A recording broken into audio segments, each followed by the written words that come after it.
di sini sudah yang ke-5 kali.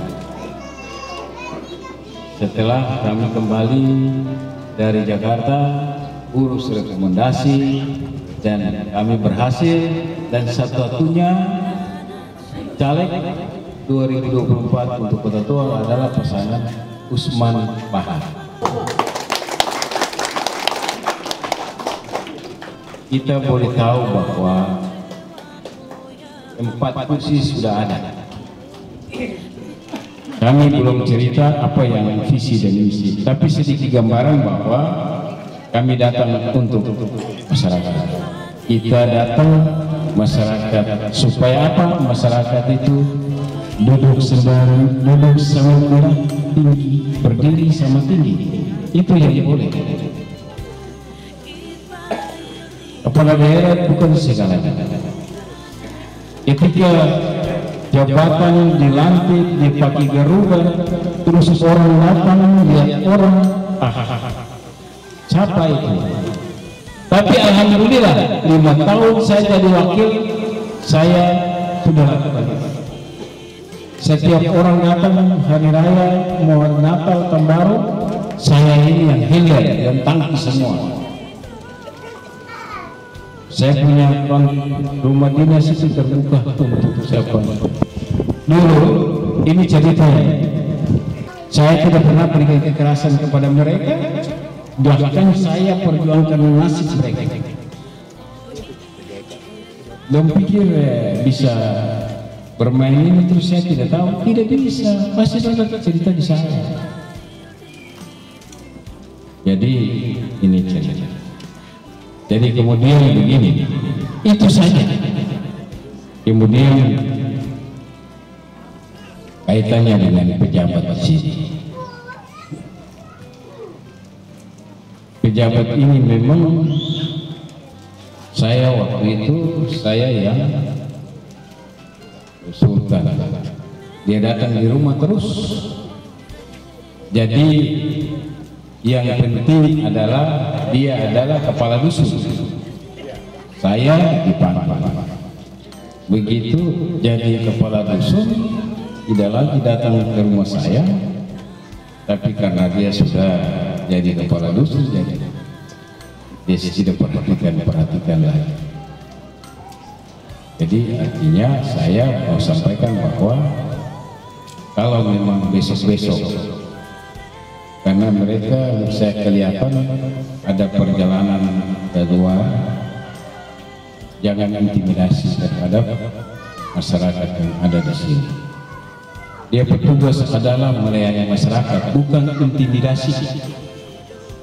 Ya, saya minta kepada seluruh yang hadir, kalau seorang kepala dusun mengintimidasi maka lapor saya. Ya boleh. Dia harus melayani masyarakat yang di sini. Masih untung, ini masih untung. Saya masih bela dia. Dia punya kasus. Ketika nanti kalau dia macam-macam, akibatnya berurusan dengan hukum. Saya mau kasih tahu, jangan macam-macam. Ya, mau intimidasi di sini, akan saya buka dan berusaha dengan belum selesai. Saya dengar informasi katanya ada intimidasi, tidak boleh. Jangan diintimidasi. Kalau intimidasi saya akan, ini jaksa baru, Kejari ini kan baru masih ada di sana, belum SP3. Kasih tahu dia. Ketika lagi dia intimidasi, saya akan suruh buka. Dan itu data ada di sana. Saya wakil pengawasan ada. Kita juga ke depan, ini salah satu daerah wilayah yang betul-betul menurut penilaian orang luar, Fire itu kalau ditata baik-baik itu daerah salah satu pariwisata yang paling bagus di daerah ini, di wilayah ini. Betul, setuju, itu program Yang penting adalah bagaimana orang yang satu saat dia memimpin daerah ini, perusahaan-perusahaan yang besar masuk di sini untuk bagaimana masyarakat sejahtera. Tapi kita punya uang daerah, uang negara untuk masyarakat. Coba kita lakukan itu dulu, agar kepercayaan pemerintah pusat kepada kita lakukan infrastruktur dasar. Pak Bahar ini kan dia dari sana berjengkali besar, tapi mau masuk, mau maju di luar, mengabdi di luar. Itu yang kita harus. Ya, kalau mau pikir-pikir, gaji begini nih ngapain? Tapi demi masyarakat, demi kalau pikir kita cari akhirat dulu, duniawi boleh-boleh saja, tapi yang penting akhirat. Ini saja mungkin dari saya, nanti disampaikan oleh Pak Calon Wakil hal-hal yang kaitannya dengan nanti ini kan dia katanya yang cerita tadi, tapi nanti jelaskan karena kita salah satu visi dan misi adalah keteritiman. Kalau di sini pas, di sini banyak nelayan, iya kan? Nelayan, tapi kita bikin nelayan bukan kayak nelayan yang dibikin sekarang, tidak. Kita bikin nelayan yang punya pendapatan itu hari ini jangan habisin hari ini, nanti besok lagi baru dikerja, tidak, berkelanjutan. Dia dapat hari ini, dia bisa simpan untuk 1 minggu depan, dan minggu depan dia yang tadinya ada penyimpanan itu dia jadi berkelanjutan. Jangan sekarang ini speech ini hanya terang pinggir-pinggir ini, tapi nanti dijelaskan oleh calon wakil. Kedepannya nelayan di sini, nelayan banyak. Demikian, wabillahi taufiq wal hidayah. Wassalamualaikum warahmatullahi wabarakatuh. Salam. Waalaikumsalam.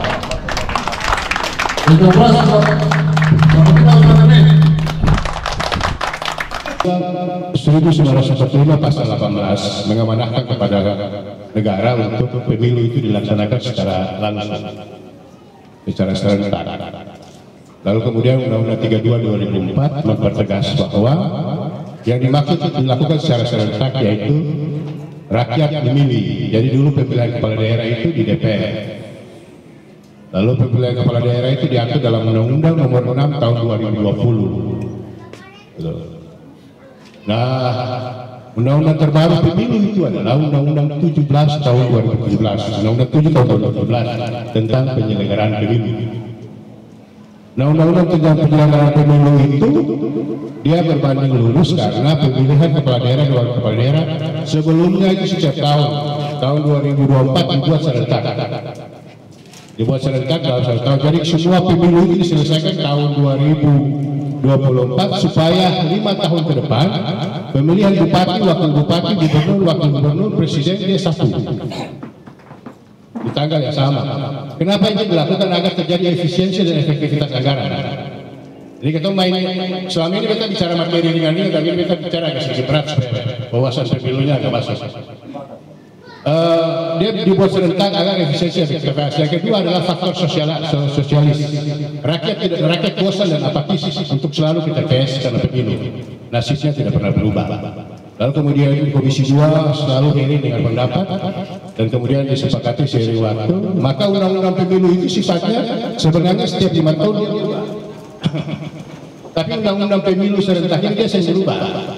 Dia dieksekusi dalam Perpu, peraturan presiden pengganti undang-undang. Makanya dia punya undang-undang 2017. Padahal pemilu 2024. Gitu. Jadi undang-undang yang sama ini dia melakukan pemilu 2 kali, pemilu 2019 dan pemilu 2024. Ya, untuk penyeragaman itu. Jadi kalau lihat pemilu Indonesia sudah kayak begini. Orang sakit datang ke rumah sakit harap sembuh, malah dapat suruh bayar. Itu corak demokrasi Indonesia. Seharusnya dia ke rumah sakit dia sehat, dibayar oleh negara. Tapi sampai di sana payah pulang dari rumah sakit bukan sakit malah tambah sakit. Nah, ini tidak gampang, selalu semuanya diatur di Jakarta. Nah, karena kita memahami relung-relung dari perjalanan demokrasi dan politik nasional, karena kita ada di jantung pertahanan yang membahas seluruh peraturan KPU dan peraturan Badan Pengawas Pemilu yang disebut dengan Bawaslu. Ini kalau kita bicara agak keras, Bawaslu ini bisa ditegur. Karena Bawaslu telah melakukan pembiaran terhadap pelanggaran pemilu yang dilakukan oleh oknum-oknum tertentu yang masih status kedinasan. Cuma kata ini saya mau bikin salah, bikin nanti menggunakan terlalu berlebihan. Kenapa? Karena salah satu tugas Bawaslu itu melakukan pencegahan terjadinya pelanggaran pemilu. Nah, yang sudah nyata-nyata, apa itu bukan pelanggaran? Ini sudah harus, kalau di tempat lain ini Bawaslu ini sudah di DKPP, ini sudah dilaporkan karena menyalahi kode etik pelanggaran pemilu. Jadi pemilu itu bukan Bawaslu itu bukan tugasnya kalau ada pelanggaran lalu ditangkap, tapi salah satu fungsi dia melakukan pencegahan. Nah, pencegahannya apa? Bapak-bapak, boleh bapak-bapak membuka pendaftaran partai politik, tapi kami minta kepada bapak jangan menerima ASN dan Polri. Itu pencegahan namanya. Tapi yang terjadi kan praktek demokrasi yang dilakukan adalah pembiaran. Sehingga masyarakat ini keliru jadi paham begitu. Nah, ini beberapa hal yang kita sampaikan sebagai ruang karena kita lihat suasana pendidikan ini penting untuk kita sampaikan.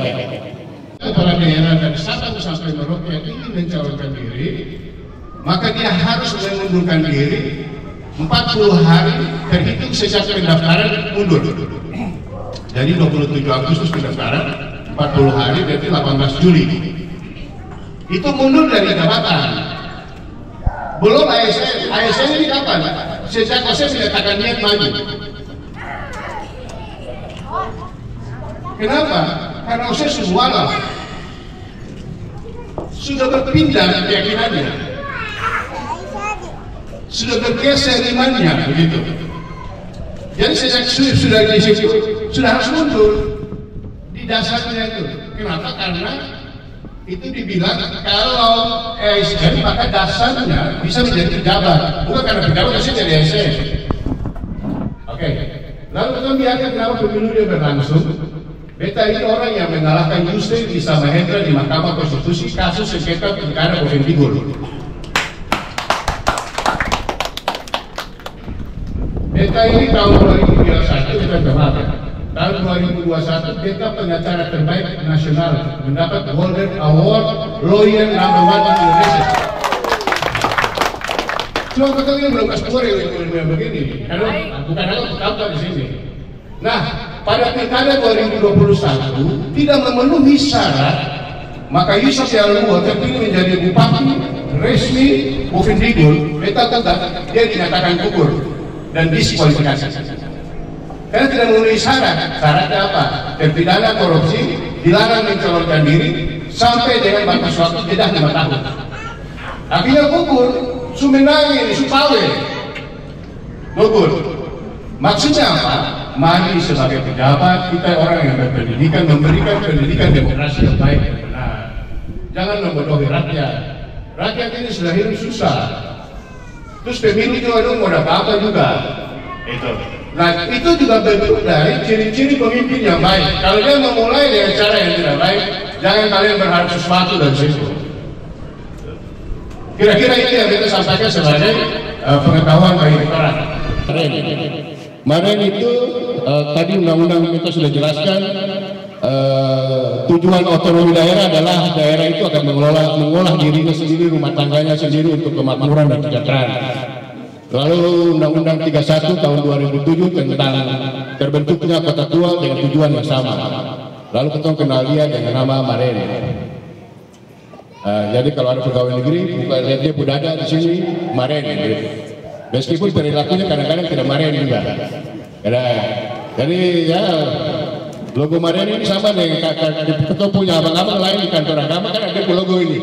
Ikhlas beramal. Tapi ikhlas beramalnya buat diri sendiri. Begitu. Coba buka kantor agama ada baju itu.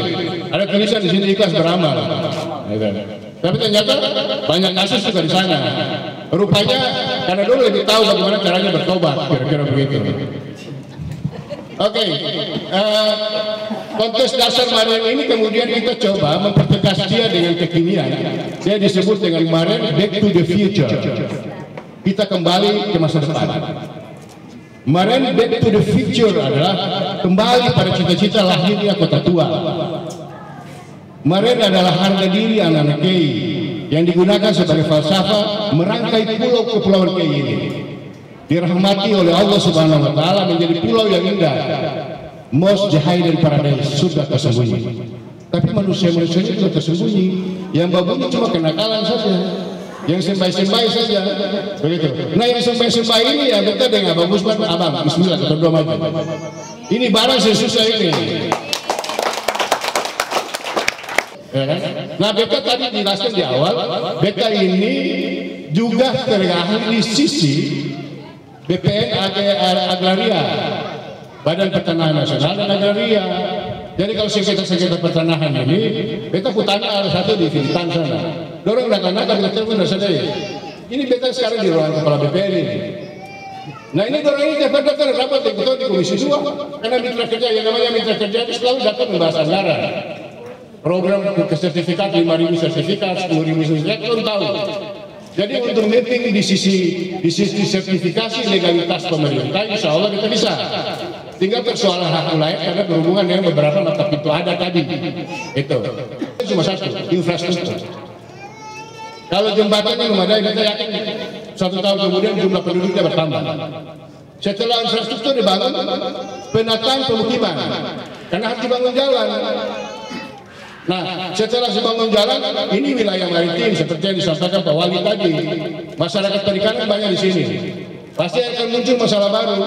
Ini mau menjadikan, kalau kita lihat awal kan, apakah di sini menjadi pelabuhan barang atau yang di sebelah sana yang jadi pelabuhan barang, di sini pelabuhan penumpang, atau di sini bikin pasar terapung, atau di sini bikin pasar ikan segar.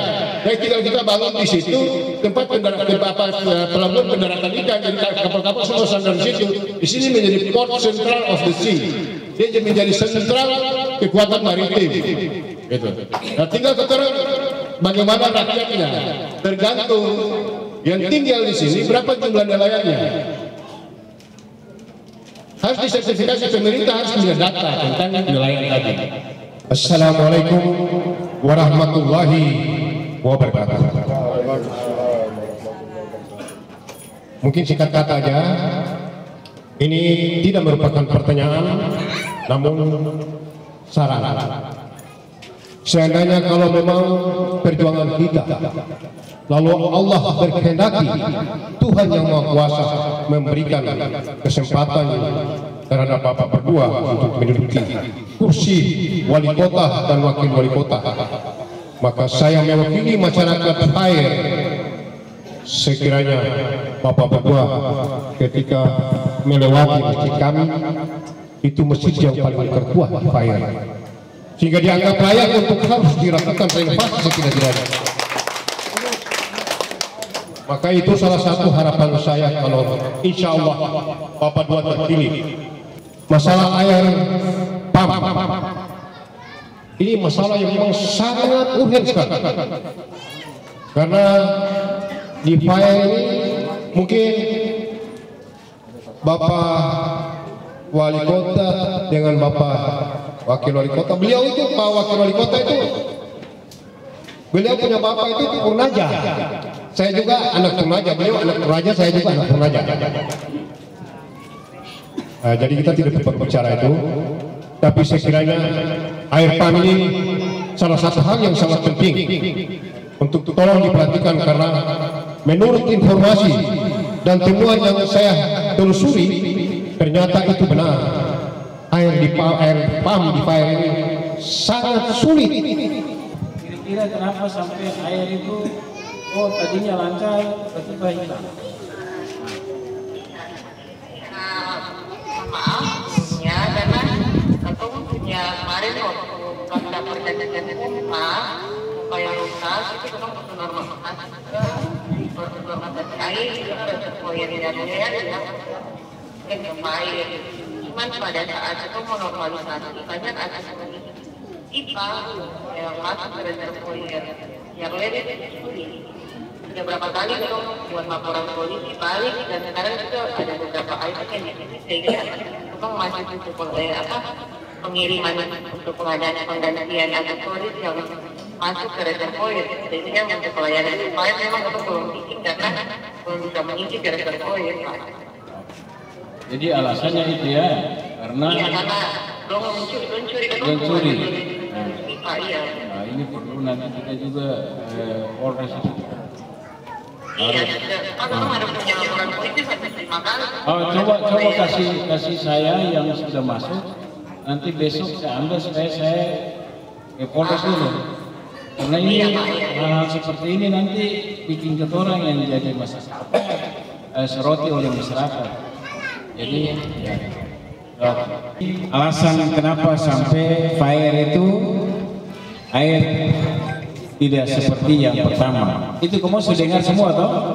Jadi kita ini tidak bisa lagi bicara tentang nanti tidak.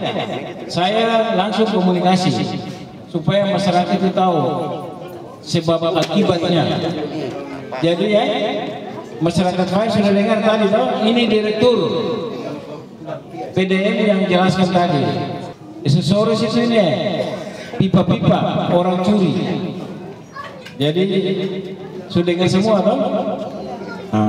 Mudah-mudahan nanti kita juga sama-sama untuk dorong supaya cepat. Terus mulai dari awal itu sudah mulai dari Entemher sampai ada Merayaan. Mudah-mudahan kami dua akan lakukan, tapi kami yang inventarisir yang betul-betul bisa, ya, yang kita harus lakukan. Jadi di sini ada 2 masjid, satu di atas itu sudah selesai belum? Belum. Jadi kesepakatan supaya dusun ini kan supaya Mamun itu dia bisa ini, kalau memang ada 2 masjid berarti insya Allah nanti yang belum kita selesaikan. Wali Kota Tuang dan Bapak Wakil Wali Kota Tuang yang saya hormati dan saya banggakan, ini saya langsung ke DPN karena tadi kita dengar sebenarnya jamaah sudah titipkan amanat buat saya buat sampaikan buat Bapak berdua. Untuk kehadiran ini saya sampaikan ini karena untuk Bapak berdua tahu bahwa beta imam di masjid ini sudah 10 tahun. Sejak beta aktif jadi PNS 2 tahun itu diminta oleh Bapak Raja Tuan lewat kepala dusun menghubungi saya, dan saya jadi imam ini 10 tahun dan alhamdulillah ini jamaah itu makmur, masjid makmur. Sekalipun ada yang masih subuh tidur di rumah, tapi namanya itu manusia.